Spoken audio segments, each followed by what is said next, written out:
They found Eleanor Hartley's diary on March 15, 1893, hidden beneath the floorboards of a Chicago boarding house that had burned to the ground 3 days earlier.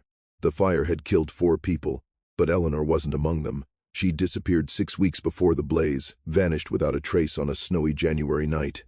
The diary should have burned with everything else. The fire had been hot enough to melt iron bed frames and turn brick to powder.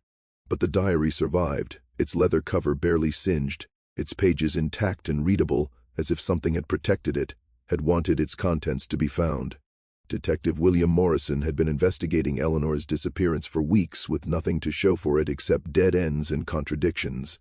But the diary changed everything. It told a story of obsessive love, of a romance that had started with poetry and promises and ended with something so dark that Morrison would wake up screaming about it for the rest of his life. The final entry was dated January 2, 1893, written in handwriting that started neat and controlled but deteriorated into desperate scrawls. He says, "If I truly love him, I'll prove it." He says love without sacrifice is just empty words. He's given me until midnight to decide. I think I know what I have to do. I think I've always known. If you're reading this, it means I chose love. And if you're reading this, it means love chose wrong. What followed was the most disturbing criminal investigation in Chicago history, a case that revealed how devotion could be twisted into something monstrous, how the language of romance could be used as a weapon, and how a woman's trust could be exploited until she willingly walked into her own destruction. This is the true story of Eleanor Hartley and Dr. James Blackwell, a love case that ended in horror, preserved in court records, police reports, and one fireproof diary that refused to let the truth die with its author. The Anatomy of Devotion. Eleanor Hartley was 23 years old when she met Dr. James Blackwell at a charity gala in October of 1892, and by all accounts she was the kind of young woman that Victorian society both admired and pitied. She was intelligent, unusually so, educated at a women's seminary in Massachusetts, where she'd studied literature and philosophy and had written essays that her teachers said were too clever for her own good. She was attractive in a quiet way, with dark eyes that seemed to see more than was comfortable, and a smile that came rarely but transformed her entire face when it did. And she was alone. Her father had died when she was 19, leaving her a small inheritance that was enough to live on, modestly, but not enough to make her an attractive marriage prospect. Her mother had remarried within a year, had moved to California with her new husband, and had made it clear that Eleanor was not invited to join them. At 23, Eleanor lived in a respectable but shabby boarding house on the south side of Chicago, worked as a private tutor for wealthy families who wanted their daughters to have some education without the dangerous influence of actual schools, and spent her evenings reading novels that made her yearn for a life more vibrant than the one she was living. She was, in other words, exactly the kind of woman that predators recognize as vulnerable. Dr. James Blackwell was 37 years old, a physician with a successful practice treating nervous disorders in wealthy women, and a man who understood the power of words in a way that most people never would. He was handsome in a distinguished way, graying at the temples, always impeccably dressed, with a voice that women described as hypnotic and men described as pretentious. He had never married, a fact that made him more intriguing rather than suspicious in an era when bachelor doctors were considered romantic figures rather than potential threats. They met at a fundraiser for the Columbian Exposition, the World's Fair that would open in Chicago the following spring. Eleanor had been invited as a companion to one of her students' mothers, a charitable woman who felt sorry for Eleanor's solitary state and thought that exposure to society might help her find a husband. Eleanor had worn her best dress, 3 years out of fashion and carefully mended, and had spent most of the evening standing near the refreshment table, observing the crowd with the detached interest of someone watching a play she would never be allowed to join. Dr. Blackwell had approached her during a waltz, had appeared at her elbow with 2 glasses of champagne and a smile that suggested he'd been watching her all evening. "You're the only person in this room who doesn't look enthralled by their own importance," he'd said, offering her a glass. "I find that extraordinarily refreshing." Eleanor should have been flattered. Instead, she'd felt a small flutter of unease, the instinctive recognition that this man had chosen her deliberately, had identified her as prey. But she'd taken the champagne anyway, had smiled and made some self-deprecating remark about not belonging in such elevated company, had allowed herself to be charmed. That was her first mistake. But it wouldn't be her last. Over the following weeks, Dr. Blackwell had courted her with a focused intensity that she'd mistaken for genuine affection. He'd sent flowers to her boarding house. Nothing too extravagant, which might have embarrassed her, but thoughtful arrangements of her favorite flowers, which meant he'd been paying attention. He'd invited her to lectures and art exhibitions, had engaged her in conversations about literature and philosophy that made her feel intelligent and valued. He'd told her she was extraordinary, that her mind was beautiful, that he'd never met a woman who understood him the way she did. And Eleanor, who'd been lonely for so long, who'd spent years feeling invisible and unnecessary, had fallen in love with the way he made her feel about herself. The diary that would later be discovered in the burned boarding house documented this courtship in meticulous detail. Eleanor had recorded every conversation, every compliment, every meaningful glance. Reading it later, Detective Morrison would recognize the pattern immediately: the calculated escalation of intimacy, the careful isolation from other potential relationships, the gradual erosion of Eleanor's sense of self-worth except as it related to Blackwell's approval. October 28, 1892.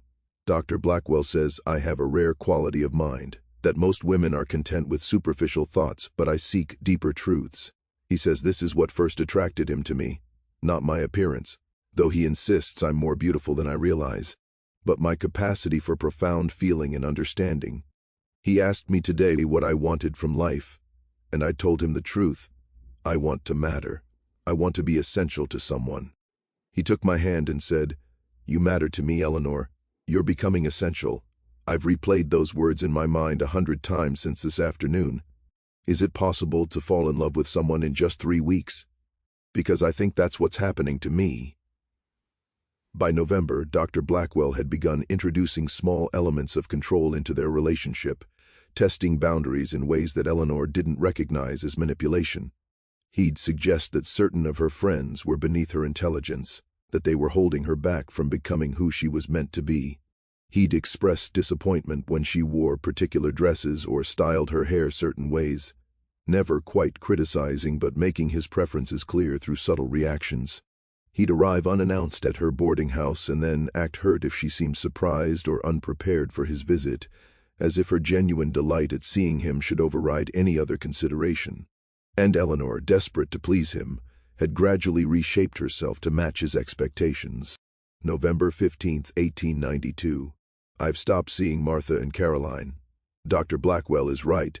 Their conversations are trivial, focused only on gossip and fashy.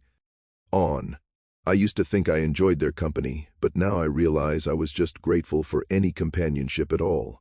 Dr. Blackwell says that as I grow into the woman I'm meant to become, I'll naturally outgrow relationships that no longer serve my evolution. He says isolation can be a gift if it allows us to focus on what truly matters. What truly matters is us.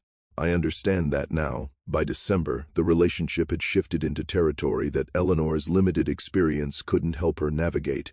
Dr. Blackwell had begun discussing marriage, but always in hypothetical terms, always contingent on Eleanor proving herself worthy of such commitment. He'd talk about the kind of wife he'd always imagined: devoted, selfless, willing to sacrifice her own desires for the greater good of their union. He'd share stories about patients he'd treated, women who'd suffered from hysteria and nervous disorders because they'd been too selfish, too focused on their own needs rather than their husband's happiness. The message was clear: if Eleanor wanted to be his wife, she needed to demonstrate absolute dedication. She needed to prove that her love was total, unconditional, willing to endure any test. December 3, 1892. Dr. Blackwell asked me today if I would die for him. We were walking in Lincoln Park and he asked it so casually, as if he was asking about the weather. I laughed at first, thinking it was rhetorical, but he stopped walking and turned to face me with such seriousness that my laughter died in my throat. "Would you, Eleanor?" he asked again. "If I needed you to, if it was the only way to prove your love was real, would you die for me?" I told him yes, of course I would, though my heart was pounding. He smiled and kissed my forehead and said, "Good, because love without sacrifice is just words. And you and I, Eleanor, we're going to be more than words." I've thought about that conversation all evening. Why would he ask such a thing? What kind of sacrifice is he imagining? I should be frightened, but instead I feel chosen, special, like I'm part of something larger than myself. The Christmas season had brought an escalation. Dr. Blackwell had told Eleanor he was facing a professional crisis, that colleagues were jealous of his success and were making accusations about his treatment methods. He'd need to defend himself, he said, and the stress was overwhelming. What he needed was absolute certainty that Eleanor stood with him, that she wouldn't abandon him when things became difficult. He'd asked her to prove her loyalty in increasingly strange ways. First, he'd asked her to cut ties with her mother completely, to write a letter severing the relationship, and declaring that Dr. Blackwell was now her only family. Eleanor had hesitated. Her relationship with her mother was already strained, but this felt final and frightening. But Dr. Blackwell had looked at her with such disappointment, had suggested that her hesitation revealed doubts about their future together, and Eleanor had written the letter. Then he'd asked her to quit her tutoring work, to make herself completely dependent on him financially. He'd support her, he'd said, would give her an allowance and eventually marry her. But she needed to demonstrate faith in their future by abandoning her safety net. Eleanor had done it, had told her clients she was no longer available, given up the income that represented her independence and security. December 20th, 1892. I have no money except what Dr. Blackwell gives me. No friends except Dr. Blackwell. No family, no work. I should feel terrified, but Dr. Blackwell says this is what trust looks like. The willingness to be vulnerable, to place yourself entirely in another's hands. He says most people never experience this level of intimacy because they're too afraid to truly surrender. He says what we have is rare and precious. I believe him. I have to believe him because if I don't, then I've given up everything for nothing. Detective Morrison would later interview Eleanor's landlady, Mrs. Patterson, who'd watched this transformation with growing alarm. She changed, Mrs. Patterson had told him, her hands twisting her apron. When she first came to live here, she was quiet but had this spark, read all the time, always had thoughts about things. But after she met that doctor, she became like a shadow. Stopped eating much, stopped going out except to see him, jumped every time there was a knock at the door like she was afraid she'd done something wrong.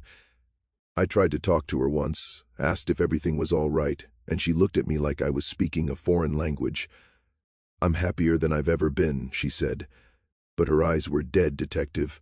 Completely dead. The final weeks of December had brought what Eleanor's diary described as tests of devotion. Dr. Blackwell had begun making requests that seemed designed to humiliate and degrade her, though he'd couched them in the language of romantic sacrifice. He'd asked her to walk through a snowstorm without a coat to bring him a book he'd forgotten at his office, telling her that physical discomfort was nothing compared to the spiritual beauty of service. She'd developed a terrible cough from the exposure, but he'd been pleased with her dedication. He'd asked her to lie to a colleague for him, to provide an alibi for an evening when he claimed to have been with her but had actually been elsewhere.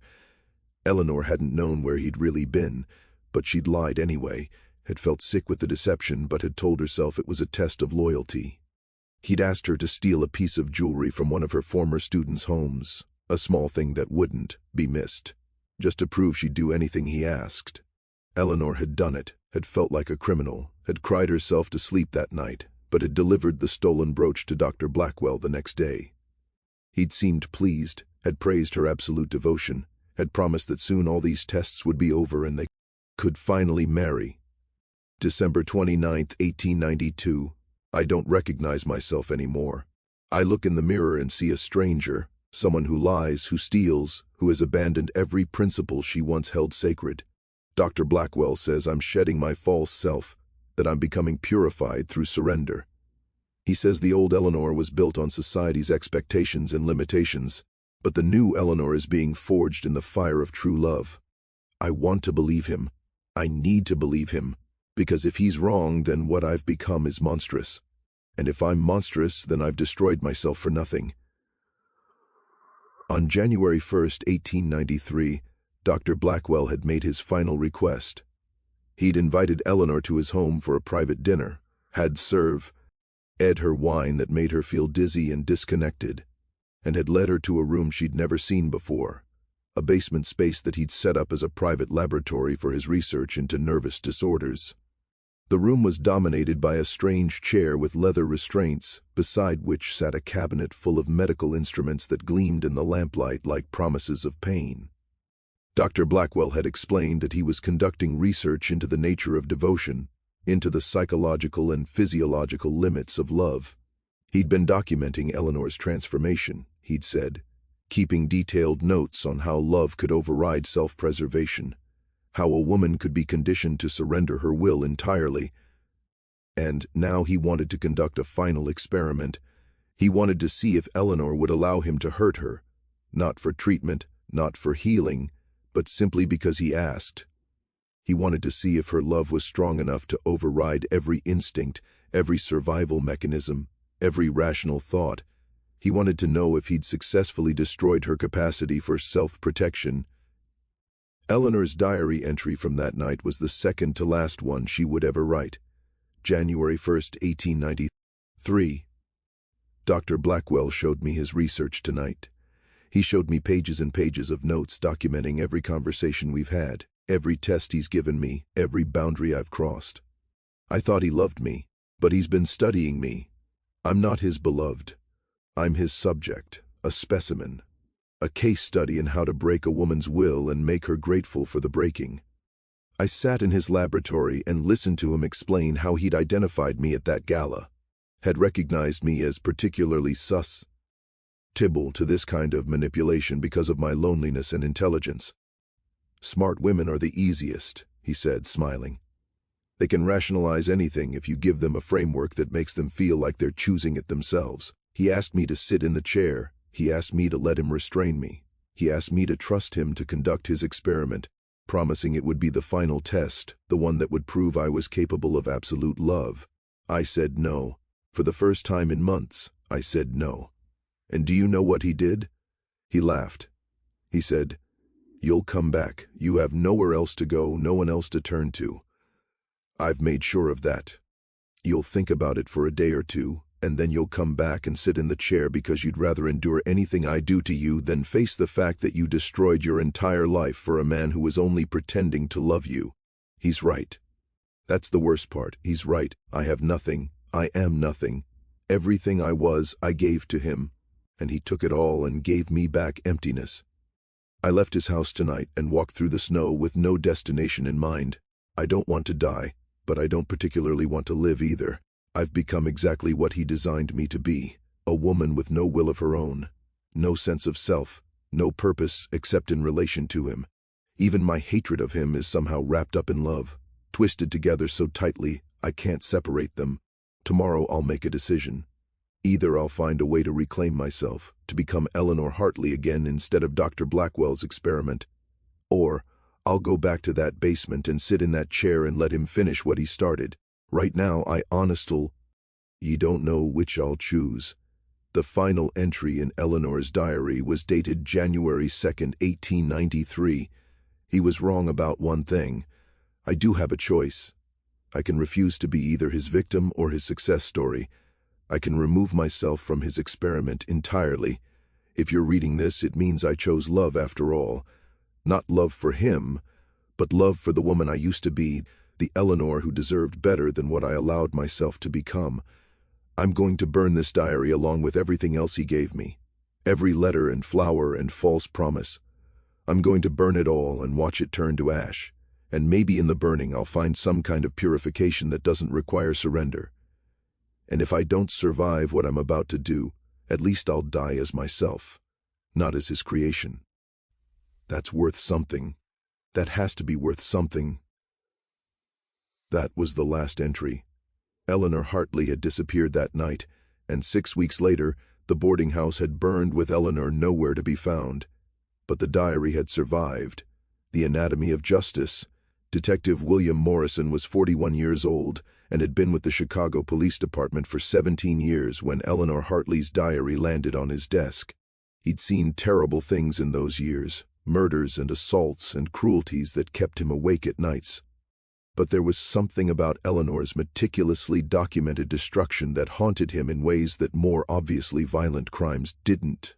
Maybe it was because she'd written it all down. Maybe it was because she'd seen exactly what was happening to her and had done it anyway, had walked into her own annihilation with eyes wide open, because loneliness and love made her vulnerable to a predator who'd understood exactly how to exploit her.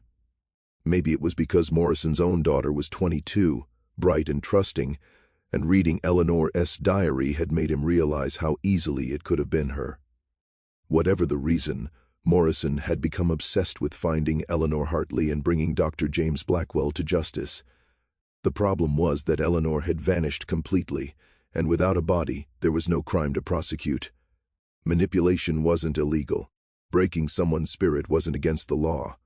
Dr. Blackwell could claim that Eleanor had been a willing participant in everything that happened, that she'd chosen to isolate herself and surrender her autonomy, and there was no evidence to contradict him except a diary that documented her own complicity.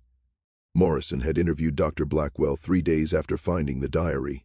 The doctor had received him in his elegant office, surrounded by medical texts and certificates attesting to his credentials, looking every inch the respectable professional. Miss Hartley was a troubled young woman, Blackwell had said smoothly when Morrison asked about their relationship. She came to me originally as a patient. Severe melancholia, anxiety, obsessive tendencies. I tried to help her, perhaps became too personally involved. She developed an attachment to me that I should have discouraged more firmly, but I confess I was flattered. She was quite intelligent, when she wasn't spiraling into her episodes. Her diary suggests your relationship was more than professional, Morrison had said carefully. Dr. Blackwell had smiled, a gesture that didn't reach his eyes. Her diary reflects her delusions, detective. I'm a physician. I understand that patients, particularly female patients with nervous disorders, often develop romantic fantasies about their doctors. It's a well-documented phenomenon. I should have maintained better boundaries, and I regret that my kindness was misinterpreted. But I certainly never courted her in the way her writings suggest. She documented specific conversations, specific requests you made, Morrison had pressed. She documented her interpretation of conversations, filtered through her illness, Blackwell had countered. I'm sure in her mind every professional interaction took on romantic significance. It's tragic, really. The last time I saw her, she was quite agitated, making accusations about experiments and research. I tried to calm her, suggested she check herself into a rest facility where she could receive proper treatment. She became hysterical and left. I haven't seen her since. Morrison had wanted to arrest him right then, had wanted to drag him out of his comfortable office and lock him in a cell until he confessed. But there was nothing to arrest him for. No crime. No evidence beyond the diary of a missing woman who might, as Blackwell suggested, have been mentally ill. So Morrison had investigated deeper. He tracked down Eleanor's former friends, the ones she'd stopped seeing after meeting Dr. Blackwell. They'd painted a picture of a woman who'd changed dramatically after beginning the relationship, who'd become anxious and withdrawn, who'd started parroting phrases that sounded like they'd come from Blackwell about sacrifice and devotion and the nature of true love. He'd found the family he'd tutored for, had learned about the stolen brooch. The mother had noticed it missing but hadn't reported the theft because she'd assumed a servant had taken it. Morrison had recovered the brooch from Dr. Blackwell's home. He'd kept it in a drawer like a trophy, had made no effort to hide or dispose of it. He'd interviewed Mrs. Patterson, Eleanor's landlady, who'd described the deterioration she'd witnessed, the way Eleanor had seemed to be shrinking in on herself, becoming smaller and quieter and more afraid. And he'd interviewed other women. That was the breakthrough, discovering that Eleanor Hartley wasn't Dr. Blackwell's first victim, just his most extensively documented one. Morrison had found 3 other women who'd been involved with Dr. Blackwell in the years before he'd met Eleanor. All of them told similar stories. He'd identified them as vulnerable, had courted them intensely, had gradually isolated them from other relationships, had made increasingly strange demands framed as tests of devotion. 2 of them had eventually recognized the manipulation and had extracted themselves, though not without lasting psychological damage. The 3rd had attempted suicide, had survived, and had spent 6 months in an asylum recovering. None of them had reported him to the police. When Morrison asked why not, they'd all given variations of the same answer, because he'd convinced them that everything that happened was their choice, their failure, their weakness. Because even after they'd escaped, part of them still believed it was their fault, "He's very careful," one woman, Margaret Brennan, had told Morrison, her hands shaking as she held a cup of tea. "He never physically forced me to do anything. Every step I took toward my own destruction, I took willingly because he'd made me believe it was what I wanted, what I needed to do to prove I was worthy of love." How do you prosecute someone for that? How do you prove that someone used love as a weapon? But Morrison kept investigating, and eventually he found something that Blackwell hadn't been quite careful enough to hide: patient records. Dr. Blackwell specialized in treating wealthy women for nervous disorders, and Morrison obtained a warrant to examine his files. What he'd found had made his blood run cold. Blackwell had been conducting experiments on his patients for years, documenting how far he could manipulate them under the guise of treatment. He'd been testing various techniques of psychological control, keeping meticulous notes on which approaches worked best on different types of women. The files read like instruction manuals for breaking human will: how to identify vulnerabilities, how to exploit them, how to make a person believe that self-destruction was actually self-actualization. Eleanor hadn't been a romantic interest who'd gotten out of hand.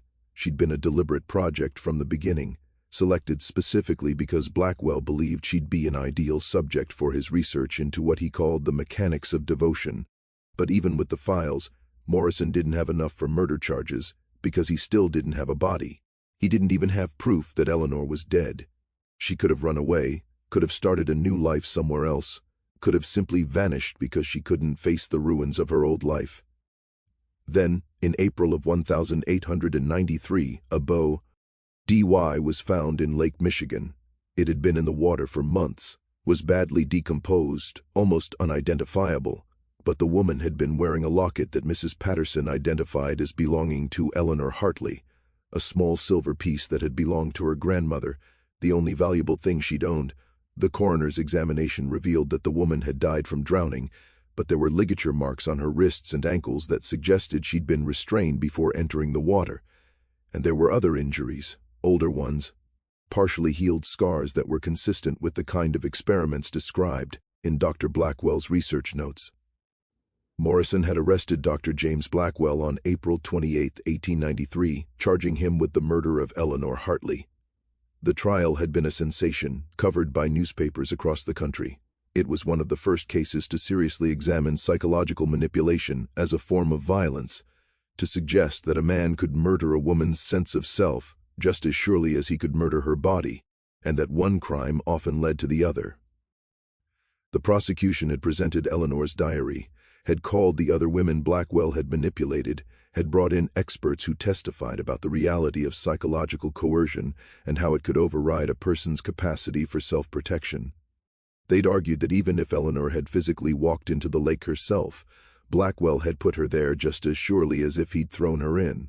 The defense had argued that Eleanor Hartley had been mentally unstable, that her diary was evidence of delusion and hysteria, that Dr. Blackwell had tried to help her and couldn't be held responsible for her tragic decision to take her own life. They'd painted him as a respected physician whose kindness had been exploited by a disturbed woman, and who was now being persecuted for crimes he didn't commit.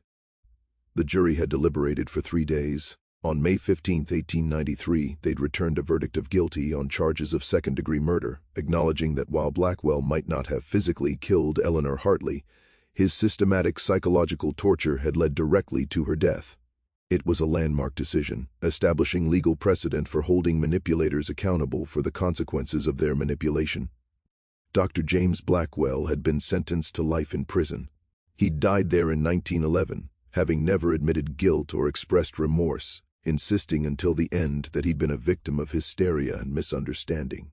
But the case didn't end with Blackwell's conviction.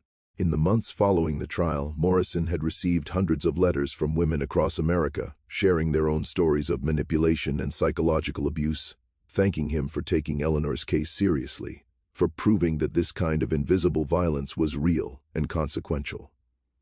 Many of them had never told anyone what they'd experienced because they'd believed, as Eleanor had believed, that it was somehow their fault, that they'd been willing participants in their own destruction. The trial had given them permission to recognize manipulation for what it was: a crime, a violation, an assault on autonomy and selfhood that left scars just as real as any physical wound. Morrison had kept every letter, had eventually donated them to a women's organization that was beginning to advocate for legal protections against psychological abuse. Eleanor's diary had been published, with careful redactions to protect her privacy, and had become something of a handbook for recognizing and escaping manipulative relationships. Eleanor Hartley, who died believing she was nothing, had sparked a movement. 20 years after the trial, Detective Morrison, retired by then, had visited Eleanor's grave.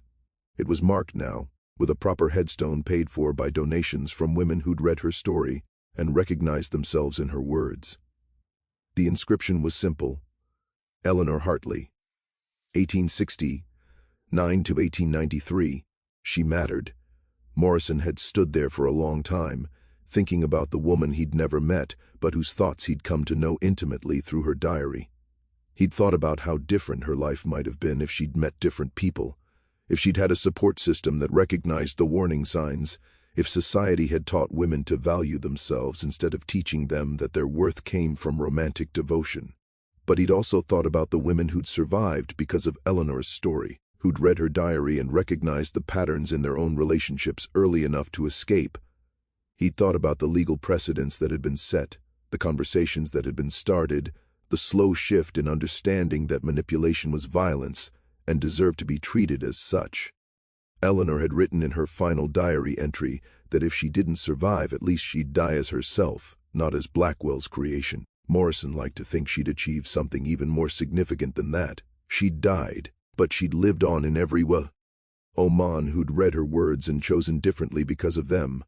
Epilogue: the fireproof truth. The mystery of why Eleanor's diary had survived the boarding house fire was never solved. Mrs. Patterson had said the fire started in Eleanor's room, had burned hottest there, had consumed everything. By all logic, the diary should have been destroyed. But Morrison had a theory, one he'd never shared publicly, because it sounded too much like superstition for a man of logic and evidence. He believed Eleanor had protected it somehow, had found some way to make it fireproof because she'd known that her story needed to be told. He believed that her final act of self-determination, burning the letters and tokens of Blackwell's false love, trying to purify herself through fire, had somehow imbued the diary with a different quality. Where Blackwell's gifts burned, Eleanor's truth survived. It was a fanciful notion for a detective, but Morrison had seen enough in his career to know that reality sometimes accommodated miracles for those who needed them most. The diary remained in the Chicago Police Department archives for decades, was eventually transferred to a historical society, and ultimately ended up in a university library where it's still preserved today. Students of psychology, criminology, and women's history study it, learning to recognize the anatomy of manipulation, understanding how love can be weaponized, seeing how one woman's meticulous documentation of her own destruction became a roadmap for countless others to find their way back to themselves. The last person known to have checked out Eleanor's diary from the university library was a young woman named Sarah Morrison, Detective Morrison's great-granddaughter, in 2019. She'd written her doctoral dissertation on it, titled Love as Violence, Psychological Coercion and Legal Accountability in 19th-Century America. In her acknowledgments, she'd written to Eleanor Hartley, who documented her own descent into darkness so that others might recognize the warning signs before it's too late. You believed you were nothing, but you became everything to the women who followed. Your words didn't burn because the truth they contained was fireproof. Thank you for refusing to let silence be your legacy. The message. Eleanor Hartley's story is not just a historical curiosity. It's a warning that echoes across more than a century, because the tactics Dr. Blackwell used, isolation, gradual erosion of self-worth, tests of devotion, using love as a currency that must be earned through sacrifice, are still being used today. The names change, the century changes, but the pattern remains the same. Predators identify vulnerable people, exploit their loneliness or their desire to matter, and systematically dismantle their sense of self until they're willing to accept the unacceptable, to tolerate the intolerable, to believe that their own destruction is actually a form of love. Eleanor's diary survives as a testament to several truths. First, that love should never require you to become smaller, quieter, less yourself. Real love expands you. It doesn't diminish you. If someone claims to love you while systematically destroying your autonomy, your friendships, your sense of worth, that's not love. That's control wearing love's mask. Second, that intelligence doesn't protect you from manipulation. Eleanor was brilliant, educated, self-aware enough to document what was happening to her. She saw it clearly. And she did it anyway because seeing manipulation doesn't automatically give you the power to resist it, especially when it's wrapped in the language of romance and devotion. Third, that it's never too late to reclaim yourself. Even at the very end, Eleanor made a choice. Maybe not the choice we wish she'd made, but a choice nonetheless. She refused to be Blackwell's success story, refused to sit in that chair and validate his research. She took back the one thing he couldn't control, her narrative, her story, her truth. Fourth, and perhaps most importantly, that your story matters. Eleanor believed she was nothing, but her decision to document her experience, to leave behind a record of what happened to her, has saved countless lives. The women who read her diary and recognized themselves in time to escape, the legal precedents that were set, the conversations that were started, all of it happened because Eleanor refused to let her destruction be silent and invisible. If you're reading this and recognizing patterns in your own life, if you're hearing echoes of Blackwell's voice in someone who claims to love you, if you've been isolating yourself or sacrificing yourself or taking tests to prove your devotion, please know that Eleanor's story doesn't have to be yours. You can choose differently. You can leave. You can reclaim the person you were before someone convinced you that you needed to earn love through surrender. Love doesn't burn away who you are. Love doesn't require sacrifice that leaves you hollow and empty. Love doesn't need to be proven through suffering. Real love is fireproof. It survives challenges and difficulties without consuming you in the process. Real love protects. Real love builds up instead of tearing down. Real love says you matter exactly as you are, not you'll matter if you change everything about yourself to please me. Eleanor Hartley died in 1893, but her words survived because truth has a way of refusing to burn, and her truth, documented in fading ink on pages that should have turned to ash, is this: you matter. You are not nothing. You are not an experiment or a project or a thing to be controlled. You are a person who deserves love that honors your humanity instead of exploiting it. Remember that. And if you need to, write it down. Document your truth, because your story matters too. And sometimes the act of naming what's happening to you is the first step towards saving yourself. Eleanor's diary didn't burn because it contained truth that needed to survive. Your truth is equally fireproof. Trust it, honor it, and when necessary, use it to light your way out of darkness and back to yourself. You matter. You have always mattered. And anyone who tries to convince you otherwise, no matter how eloquently they phrase it, no matter how romantic they make it sound, is lying. Love doesn't destroy. Love doesn't manipulate. Love doesn't make you smaller. And if what you're experiencing does any of those things, it isn't love at all. It's just horror wearing love's costume, hoping you won't notice the difference until it's too late. But Eleanor's story survives to help you notice, to help you choose differently, to help you remember that you matter, you've always mattered, and you deserve better than what she got. That's the truth. And truth, like Eleanor's diary, is fireproof. It endures. It survives. It saves. Remember,